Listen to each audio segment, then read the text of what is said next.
Ele era considerado um excêntrico marginal, extravagante demais, muito diferente de todos os outros artistas do século XVI. E ele se chamava El Greco, ou grego em espanhol. Acredito que aí estava toda a força do seu talento. Olá, sou Nina Chev, hoje falaremos sobre El Greco. Recentemente estive em Toledo, onde ele viveu seus anos mais produtivos. Hoje vou mostrar sua casa, pinturas e contar curiosidades sobre sua vida. Vamos lá! Domênicos Theotokopoulos, futuramente El Greco, nasceu em 1541 em Creta, em uma família rica e, adulto, dedicou-se à pintura, obtendo grande sucesso. Creta, como talvez lembre da nossa excursão sobre o Renascimento, antes pertencia ao Império Bizantino, de tradições ortodoxas, e assim seguiu no século XVI. Assim, de forma natural, Domênicos tornou-se um iconógrafo no estilo bizantino tardio, que você reconhece facilmente, pois já o viu muitas vezes, inclusive em nossas igrejas. Esse estilo, basicamente, era caracterizado por representações extremamente padronizadas de figuras, poses e vestimentas. Nenhuma liberdade ou autoexpressão era permitida. Todas as Madonas eram iguais, com proporções estritamente definidas, traços faciais e até mesmo a inclinação da cabeça e das mãos. Com Jesus era a mesma coisa, todos os personagens dos ícones eram praticamente bidimensionais, o fundo era plano ou totalmente uniforme.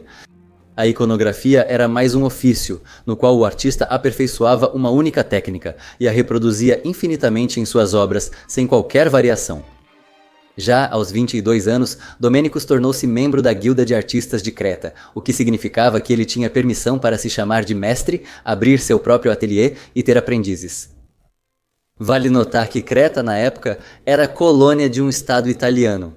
Vocês talvez se lembrem do meu vídeo sobre o Renascimento italiano, e se não assistiram, assistam, que a Itália naquela época não era um estado unificado.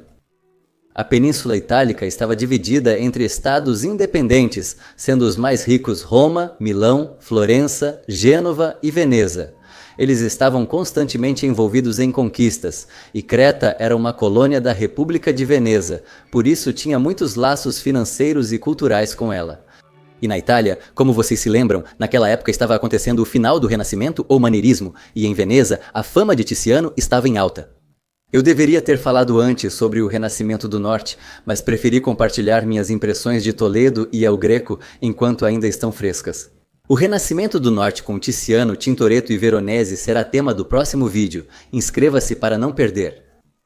Então, em dezembro de 1566, El Greco, com 26 anos, pediu às autoridades venezianas permissão para vender em leilão na cidade cretense de Candi, atualmente Heraclião.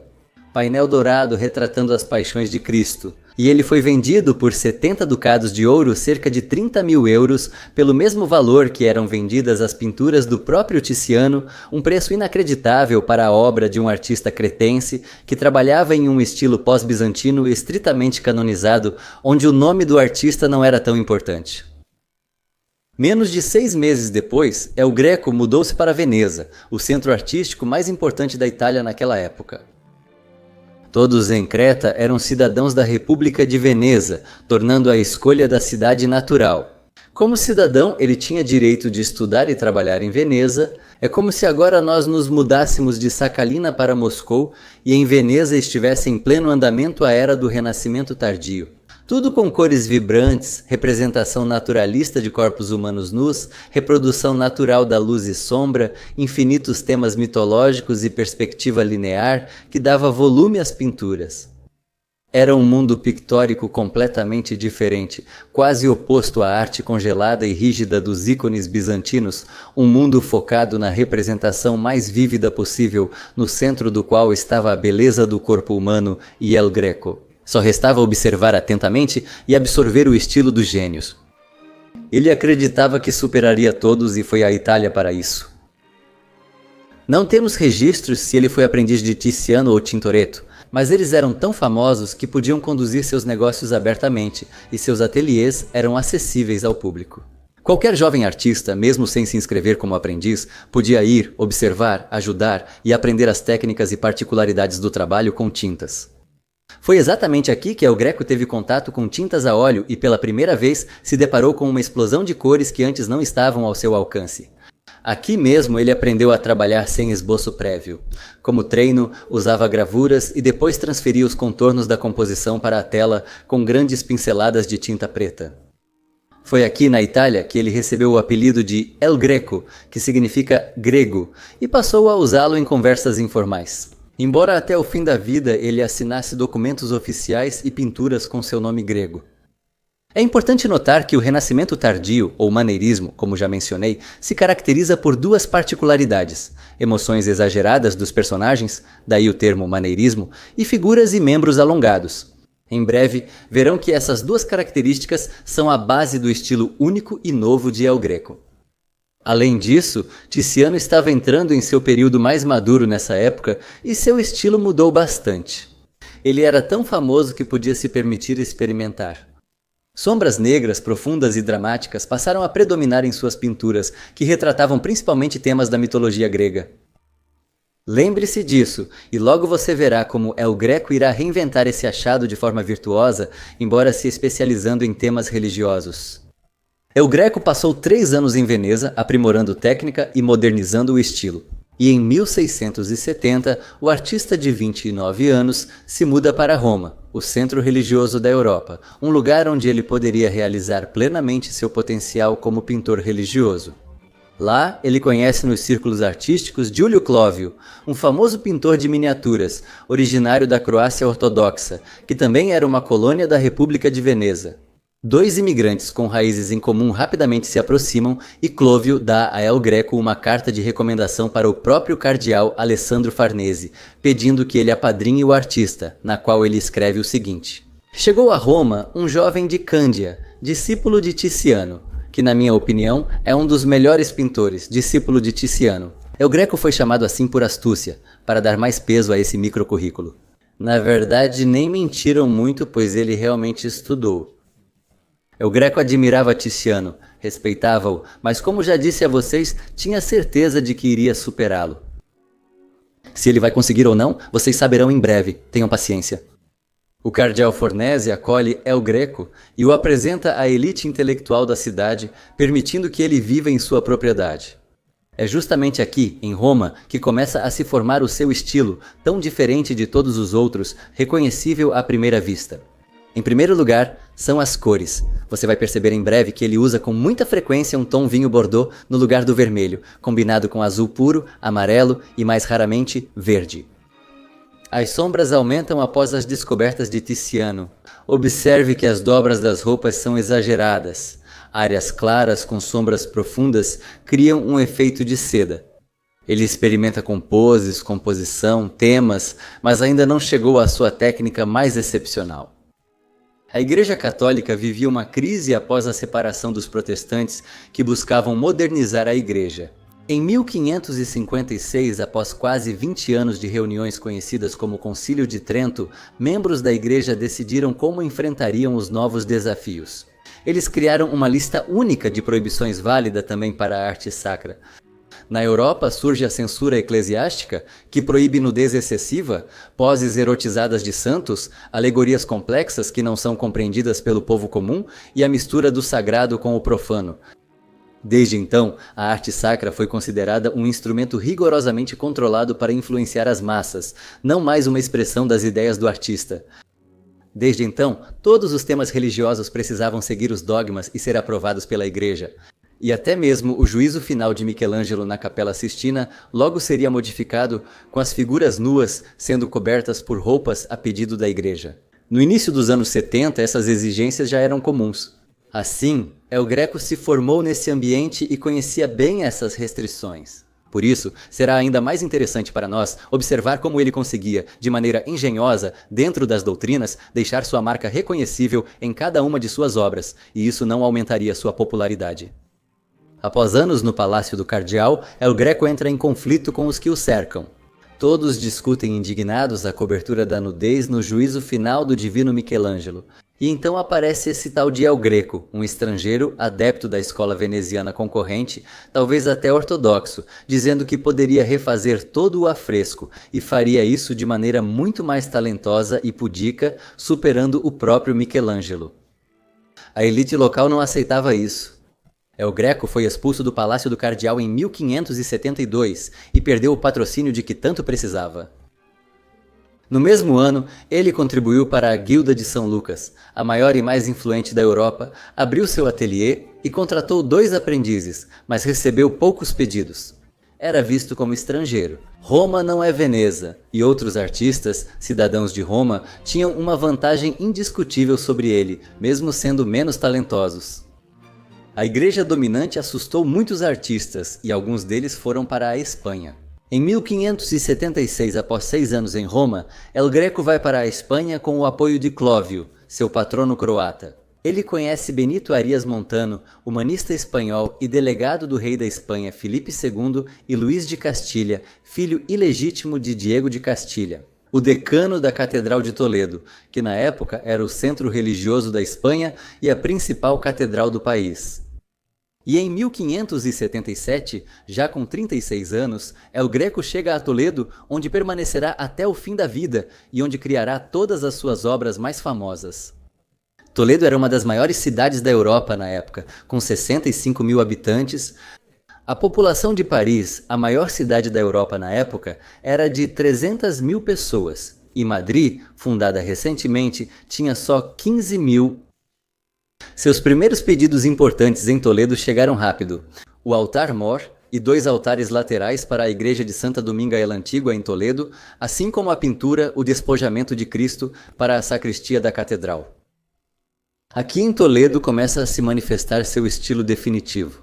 Primeiro, as cores. Vermelho, azul, amarelo e às vezes verde. São puras, sem meios tons. As sombras são feitas com preto, são profundas e a pele parece cadavérica. Suas pinturas parecem feitas sob luz branca intensa, realçando áreas claras, aprofundando sombras e aumentando o contraste, o que cria sensação de irrealidade e misticismo. Agora, todas as suas pinturas passarão diante de você e logo será capaz de reconhecê-lo sem erro entre outros artistas. As primeiras obras de El Greco agradaram aos clérigos de Toledo e consolidaram sua reputação como artista talentoso e prestigiado. Recebeu 2 encomendas importantes do monarca Filipe II, a adoração do nome de Jesus e o martírio de São Maurício da Legião Tebana. No entanto, ambas as pinturas não agradaram ao monarca, o que não surpreende, pois diferiam muito do estilo aceito na época. El Greco inicialmente não planejava ficar muito tempo em Toledo, ele queria se mudar para Madrid para a corte, mas o desagrado do monarca com os primeiros pedidos fechou essa possibilidade para ele. Ele não recebeu mais encomendas de Filipe II e foi obrigado a permanecer em Toledo, onde foi recebido como um grande artista. Em 1578 nasceu seu filho, Jorge Manuel. A mãe era Jerônima de las Cuevas, com quem ele nunca se casou e que, acredita-se, está retratada no quadro Dama com Arminho. Em 1585, alugou 3 quartos no Palácio do Marquês de Villena, onde viveu até morrer. Hoje em dia, essa casa abriga o Museu El Greco. Eu estive lá recentemente e agora vou mostrar para vocês como ele vivia. No ano seguinte, ele foi contratado para pintar O Enterro do Conde de Orgaz, sua obra mais famosa. A pintura, criada para a igreja de Santo Tomé em Toledo, ainda está em seu local original. O artista inseriu na procissão fúnebre figuras de sua época, até seu filho. Mostra uma alma ascendente cercada por anjos. E aqui vemos, pela primeira vez, os sinais da última e mais importante metamorfose de sua obra, o alongamento das figuras. Olhe para a figura do homem acima, suas proporções não são naturais, os braços, o corpo e as pernas estão alongados. Em breve, El Greco passará a retratar todas as figuras dessa maneira. Veja, por exemplo, esta pintura de seu período tardio. Além do corpo alongado de Jesus, há uma aplicação virtuosa de sombras. El Greco usava pinceladas leves, sem buscar precisão na forma dos corpos. Há tempos, ele deixou a tradição bizantina de pintar por modelos, pois via o artista como mais que um artesão. Mas somente se cada uma de suas pinturas for única, e todas as suas obras são únicas no sentido de que podem ser distinguidas de qualquer outro artista à primeira vista. Observe as sombras no corpo e o traço de pincel em forma de pena. Juntos criam fluidez nos membros, como se estivessem se contorcendo. Isso confere às pinturas uma dinâmica e dramatismo únicos. As obras também ficam alongadas para acomodar corpos exageradamente longos. Veja, por exemplo, a Imaculada Conceição, pintada por ele em 1608. Ela reúne tudo o que o artista acumulou ao longo dos anos de prática. Cores marcantes, sombras profundas, corpos longos e fluidos, quase quebrados. E mais uma última característica marcante de sua obra, que é chamada de medo do espaço vazio. Perceba que na pintura quase não há espaço vazio, cada cantinho é ocupado por um objeto ou personagem. El Greco praticamente constrói um mosaico de corpos e objetos, distorcendo os corpos das pessoas de forma que eles preencham perfeitamente o espaço destinado a eles. As pinturas do último período dele passam a se parecer com um quebra-cabeça de corpos, montados sob um vidro, de modo que se encaixem perfeitamente uns aos outros e juntos formem o retângulo da tela. Ao mesmo tempo, o vidro imaginário é irregular, ondulado e distorce as proporções dos corpos sob ele. Como fariam as ondas se os corpos estivessem debaixo d'água? Podemos muito bem dizer que ele antecipou o expressionismo, ou seja, a autoexpressão do artista por meio da pintura. Lembre-se de como Van Gogh, cerca de 250 anos depois, lutou para transformar a realidade em suas pinturas, inserindo sua visão pessoal e elementos imaginativos? El Greco faz o mesmo, estabelecendo a base para a ideia mais importante de sua vida, que ele tentou promover. Ou seja, que a pintura é um trabalho intelectual que cria um valor espiritual único e não um trabalho manual sob encomenda, não um ofício. Lembre-se, eu sempre digo a vocês que a pintura naquela época era apenas um ofício. O valor de uma pintura geralmente variava conforme seu tamanho e autor. El Greco foi o primeiro na história a decidir mudar as regras do jogo e fez isso de uma maneira extremamente incomum e, eu diria até radical, sobre a qual vocês vão ouvir de mim. Provavelmente foi a primeira vez que ele recorreu à justiça por seu prestígio. É necessário explicar como se fazia o acordo para encomendar uma pintura. Na Idade Média, o cliente e o artista assinavam um contrato que descrevia o enredo, o tema, o tamanho, o local de instalação, os materiais e os prazos. O contrato raramente especificava o preço. Normalmente dizia-se: o preço será determinado conforme o mérito do trabalho, pois o cliente não podia prever o resultado final nem assumir obrigações antecipadas. Ninguém queria pagar sem saber o que comprava. Mas a questão é que para todos os tipos de trabalhos artesanais, os preços eram mais ou menos conhecidos, como se estivéssemos contratando um pintor. O preço de uma pintura dependia principalmente do tamanho e do status do artista. Naturalmente, ao terminar o trabalho, o artista anunciava o preço final e havia uma negociação. Foi essa lacuna nas relações financeiras que El Greco aproveitou.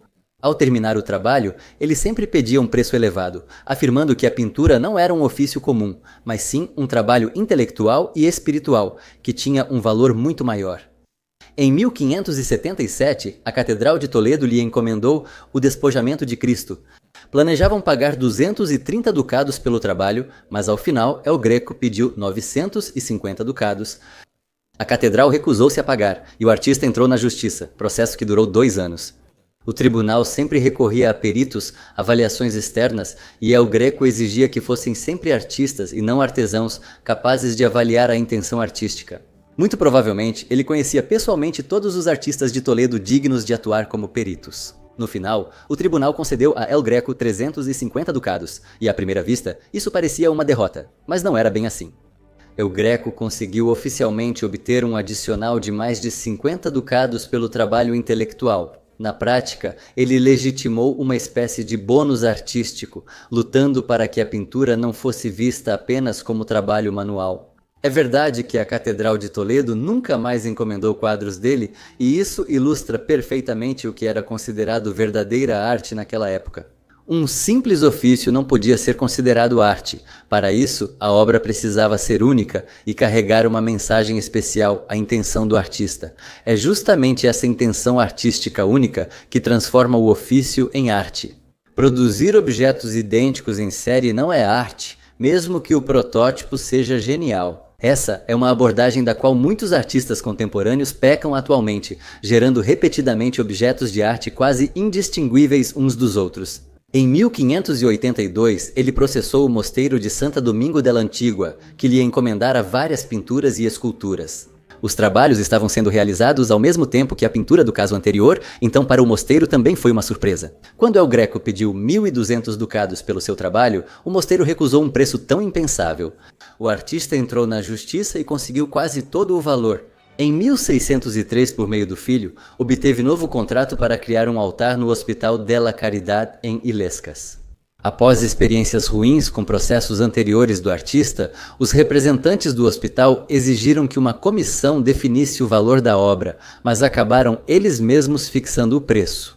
Em 2.410 ducados, El Greco processou novamente, levando a uma reavaliação para 4.000 ducados. E embora tenham pago a ele apenas o valor inicial, ele conseguiu um preço oficial acima do normal para suas obras. Esses 3 casos mostram que El Greco, até a velhice, buscou consistentemente um status especial como artista. Ele era um estrangeiro rejeitado pelo rei, sem conexões. Ele não tinha aquela mesma base que Tiziano tinha em sua Itália natal, e precisava ser inventivo para construir seu próprio nome. Posso dizer que El Greco foi o primeiro na história da arte a tentar formar um sistema em que o valor da obra não depende do seu tamanho e dos materiais. Ele tentou criar exatamente o sistema que existe hoje, em que o preço de uma obra não depende do seu custo de produção e é quase totalmente determinado pelo nome do artista. Pessoalmente, eu não gosto desse sistema. Ela permite que muitos figurões vazios com nomes famosos existam no mundo da arte, mas ao mesmo tempo permite que os artistas realmente sintam liberdade criativa assim que conquistam um nome. Essas brigas e processos não trouxeram clientes ou popularidade a El Greco, mas lhe deram fama de gênio caprichoso e inflexível, que ele usava bem. No ateliê de 24 cômodos com jardim, podia-se encomendar pinturas de El Greco ou de seus alunos, com preços diferentes. Atendia pessoalmente grandes clientes e repassava os menores aos alunos, cobrindo todos os preços e demonstrando no ateliê que o trabalho do mestre era mais caro. Em agosto de 1612, El Greco e seu filho firmaram acordo com as freiras de Santo Domingo de la Antigua para construir uma capela para o túmulo da família. Nessa capela, o artista criou uma de suas últimas grandes obras. A Adoração dos Pastores é uma obra-prima em cada detalhe. 2 pastores à direita aparecem alongados, expressando surpresa e adoração. A luz, como sempre, tem papel fundamental, dando significado a cada figura. Ele morreu em 7 de abril de 1614, aos 73 anos de idade. Tendo vivido uma vida longa e muito produtiva como artista, ele conseguiu, mesmo permanecendo dentro dos dogmas, criar algo verdadeiramente único. Que, sendo estrangeiro, conseguiu conquistar um nome em negociações e tribunais e adquiriu a fama de gênio de Toledo. Toledo está cheia de pinturas de El Greco e, sendo o centro religioso da Espanha, tornou-se o local onde ele criou suas obras. A maioria dos contemporâneos do artista não gostava dele, achavam o estilo de El Greco caprichoso e extravagante, muito incomum, e nós podemos ver o porquê. E depois da sua morte, chegaram até a se voltar contra ele, chamando-o de louco. Em 1800, Antônio Palamino, autor do maior tratado sobre artistas espanhóis, escreveu sobre ele. Ele tentou mudar seu estilo com tanta extravagância que tornou sua pintura desprezível e ridícula, tanto pela incoerência do desenho quanto pela falta de gosto nas cores. Esse mesmo crítico criou outra frase que ficaria colada ao artista até o final do século XIX. O que ele fazia bem, ninguém fazia melhor, e o que ele fazia mal, ninguém fazia pior. Fora da Espanha, ele era totalmente desconhecido. Até que o mundo foi abalado pelo impressionismo, até que a arte começou a se fragmentar em estilos. E os artistas do início do século XX não perceberam que quase todas as correntes modernas da pintura, e antes de tudo, o expressionismo, já haviam sido antecipadas por El Greco. No início do século XX, grandes instituições de arte passaram a ver o artista não como louco, mas como gênio à frente de seu tempo. Diversas monografias sobre o artista foram publicadas e um catálogo de suas obras foi elaborado. As obras de El Greco passaram a ser muito disputadas, e hoje nenhum museu que se preze pode considerar sua coleção completa sem El Greco. Assim, o grego nascido na distante Creta foi forjado pela arte bizantina, lapidado pelo renascimento veneziano e criou raízes na Espanha, tornando-se um de seus maiores filhos. E se não superou, com certeza ficou lado a lado com Tiziano como havia prometido. Uma história incrível. Mas amigos, eu tenho um pedido para vocês. Eu faço esse canal sozinho e cada vídeo é um trabalho colossal, por isso eles saem com tanta raridade.